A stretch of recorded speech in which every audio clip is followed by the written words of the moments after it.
Hello everyone, Assalamu alaikum. How are you all? I hope you are well. Welcome back to my channel in this new video. Today's video, how to add color pattern page background in Microsoft Word. So let's started.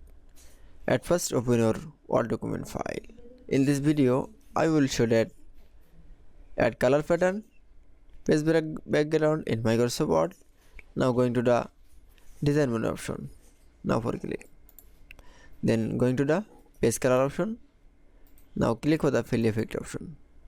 Then click for the pattern option. Now choose pattern. Then click for the foreground.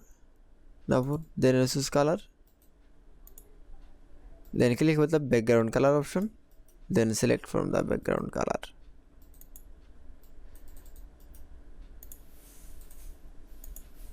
Now click for the OK. That is. Then show add color pattern page background in Microsoft Word is very easily. I hope you enjoyed the video. Please like, comment, share and subscribe my channel. Thanks for watching my video.